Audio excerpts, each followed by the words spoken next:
Hello, Carol. You have to join the housewife luncheon this afternoon. I won't take no for an answer.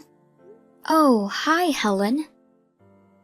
Okay, what I want, or shall I say demand that you do is to come over to my place right away, and I mean immediately. I want to demonstrate to you the difference between the wife of a regular employee and that of a chief manager. I'm sure you know where I live, right?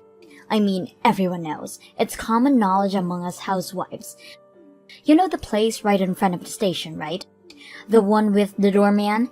You can't really miss it. Oh yes, and we're on top floor. Just ask the front desk guy.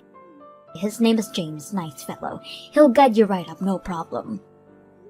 I'm pretty sure I explained to you the other day, but I work all day during the week, so that's impossible. I know you told me that the last time we met, but you must realize that it's unthinkable to refuse the leader of the housewives. Therefore, I demand that you come over here right away. I'm really sorry, Helen, but I'm on an urgent business trip at the moment in New York. Did you just say New York? You mean like New York City?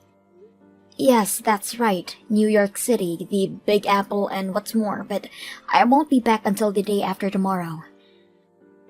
Wait, pardon me? Am I really hearing you correctly? Dear God, it's as if you went on some sort of holiday without my permission. Everyone knows you need my permission to make such trips. I did make myself clear, right? I said I'm on a business trip right now in New York. But New York is a tourist destination. You know, the Empire State Building, the Statue of Liberty, that's where tourists go. So people don't go there for business. You really shouldn't use your business position to take a tourist vacation to the city. That is really a no-no. Tourist vacation? That's right, a tourist vacation. And besides, what's a penniless housewife like yourself taking a holiday anyways? Right. Hey, Helen, can I ask you a simple question? Do you know the difference between a business trip and a holiday? If not, I would urge you to Google it. I assure you, I'm not here in New York on vacation. You can even check with my office if you'd like.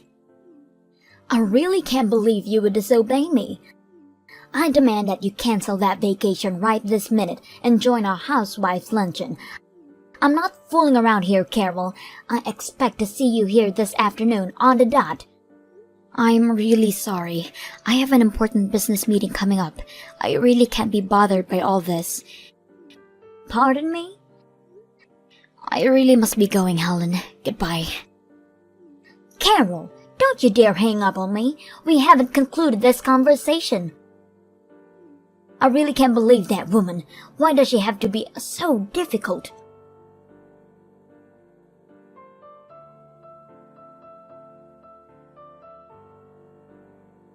Hello, Carol. A few days ago, you said that you work during the week, so you're not able to attend the housewife's luncheon, isn't that right? So I thought what you said and I decided to hold it on Saturday. What do you say? This Saturday? Well, I have to work in the morning, but I'm available in the afternoon. Oh, well, that's a bit of surprise. You seem quite compliant. I may be not able to attend every single luncheon, and I really don't want to keep refusing. It would not be fair to you, so I think I can make time to attend this Saturday. Well, that's so considerate of you, but you have 2 days off a week, and all you can muster is a little time off Saturday afternoon? I can understand that you have work and all, but I suppose you don't have much money and you need to work as much as you can provide for your family. Yes, well, I can definitely sympathize with your plight. Yes, well, the client I'm currently dealing with has Sunday and Monday as their days off, so that's why people dealing with this client and the project we are setting up to have meeting on our days off sometimes. I see, but not really. I'm a simple housewife, so, I don't really know about such matters. As I recall, your husband is the sales manager for D Corporation, is that right? Oh, I see you did your homework. Yes, that's right. As a matter of fact, we've been doing business with your company for a little while now. Hold on a second. My husband's company does business with yours? Is that what you're saying? Really? Now that's good to hear. Okay, if that's the case, this changes everything. For the next luncheon, I really must organize an extravagant luncheon for you then. Right. I look forward to it.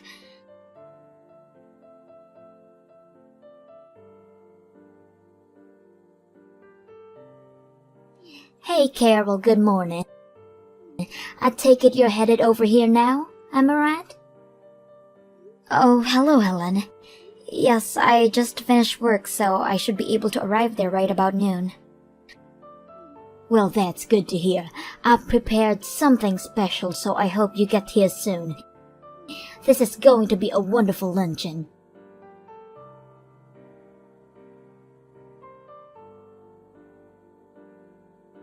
Oh my, Carol, are you seeing this?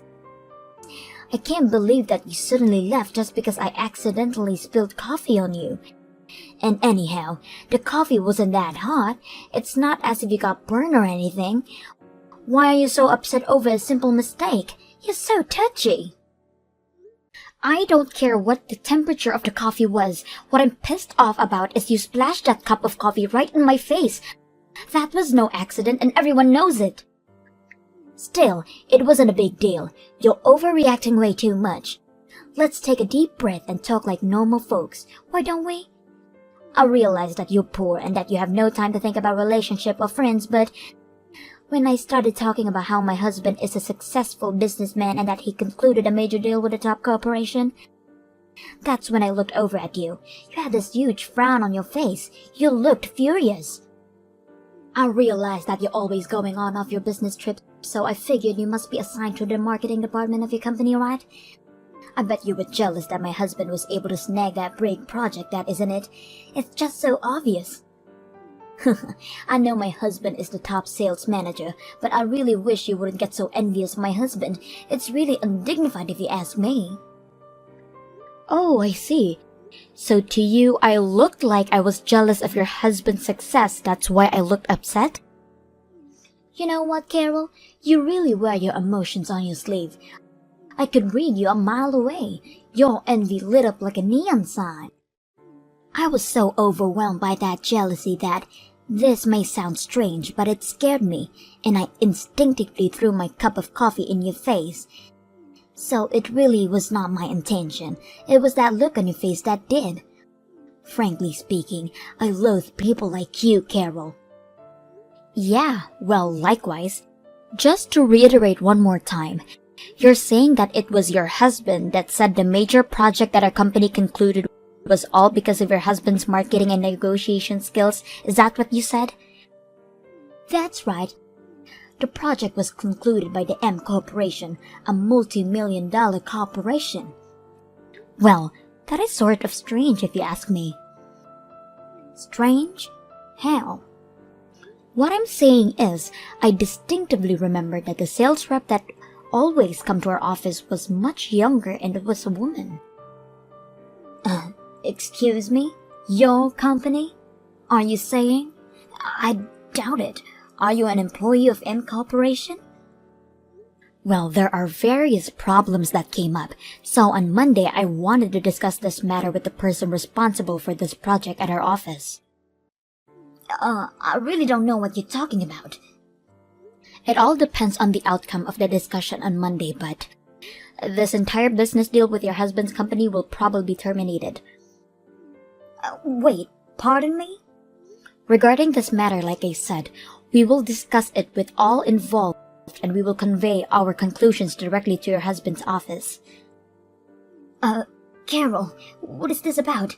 I mean, terminate? What are you saying? Okay, I better go. Goodbye, Helen. Carol, pick up! I want you to do something about this right now. What is it? I'm in the middle of dinner. Can't this wait? My husband says he's gonna divorce me. Excuse me? I had to invite you to that luncheon, As a result, my husband's company found out that he took credit for the big project with M Corporation. I was even reprimanded for spilling coffee on you, for God's sake. What do you want me to say? This is a problem between husband and wife. It's none of my business. Work it out between you two if that's all. It does concern you. You had to blab all about this to the company. What? Because of jealousy? This is important. I can't get divorced. No way that's happening. It's your fault. You do something about it. Helen, are you even listening? This has nothing to do with me. Talk to your husband. You guys work it out. It was everything to do with you. Are you kidding me? How was I supposed to know you were the president of M Corporation? I thought you were just a sales rep. And I had no idea that my husband took credit for the deal with your company. How was I supposed to know that? I took him at his word. He said he made a deal. Well, even if you didn't know anything about this, the fact remains that your husband took credit for the deal and was set to get promoted. Just talk to the people involved and reinstate that deal that was in place between M and D Corporation. Simple. My husband won't get promoted, but he'll survive, and our marriage survives. So please. Oh, I forgot. The project hasn't been terminated. Wait, really? That's great. But there are conditions. Conditions? Yes. Your husband took all the credit for this project, but we want all that rescinded and all credit and promotion be given to the saleswoman who worked hard to get this project off the ground. I already put such a request at D Corporation. But that would mean my husband would be demoted. No, he would get fired for this. I can't agree to that. Please take that back. Tell them it was all a mistake. I insist my husband run the project, please. What's the difference who runs the project? It's all the same. You're not listening, Helen. I said I already sent the request to the head of the D Corporation. They are already aware of the details regarding this matter. But you can't. This is a business matter between two companies. This has nothing whatsoever to do with your personal problems. I hope you understand that, Helen. Just because I spilled coffee on you, you didn't have to go this far and ruin our marriage. Helen, you have this all wrong. I want to be perfectly clear. I didn't bring up the matter regarding whether to terminate this project just because you splashed me with coffee. That coffee incident and business matters, they are completely separate. This matter of your husband deceiving his co-workers and taking credit for the project in order to get promoted is a business matter that will be dealt with within the company. This is not a personal feud between you and me, Helen. Understand that. With regards to the unfortunate coffee incident, that's a personal matter and we'll deal with that some other time. One more time, let me reiterate. Personal matters are one thing and business another. I have no intention of mixing the two. Please don't get the two mixed up.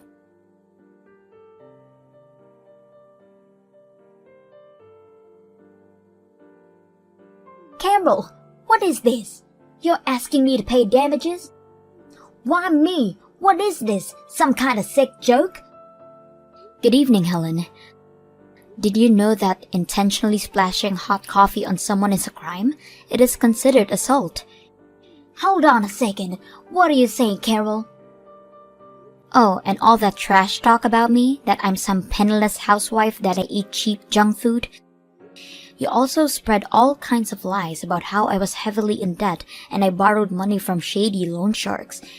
Oh, and here's the best one, that all my business trips are actually rendezvous with a boyfriend. Apparently, I was having an affair. Seems you were spreading such lies to all the other housewives and who probably spread it to their friends. I'm sure a lot of them believed, and to be honest, it is emotionally quite distressing, not only to me but to my husband and kids. That's what the damages are for. This is going way too far, Carol. How am I supposed to pay for this? My husband will divorce me. I'm in no position to pay such a thing. Getting divorced is more than enough of a penalty. Do you want to make me suffer? Helen, I told you I would take care of personal matters separately, right? Like I said 100 times, person matters are one thing and business another. If you don't agree to pay the compensation, my only remaining choice is to press charges. I can't believe you, Carol. You're living in that tiny apartment, but in actuality you're a company president? What the hell is this all about? If I had known, I would never have made such a silly mistake. I think you got this whole thing mixed up, Helen. If you're talking about that little apartment near my daughter's kindergarten, I bought that place to use as an office.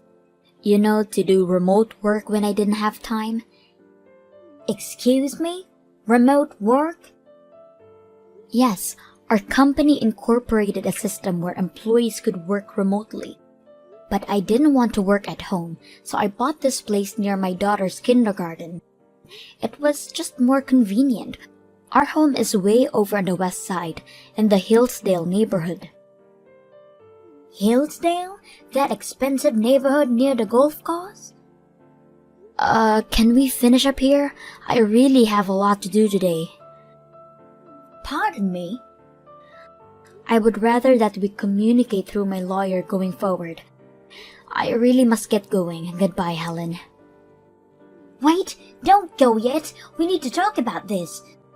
To be honest, my husband is also demanding that I pay compensation to him. Please, I beg of you, please don't make me suffer even more. Carol! Carol, are you there? Please answer me.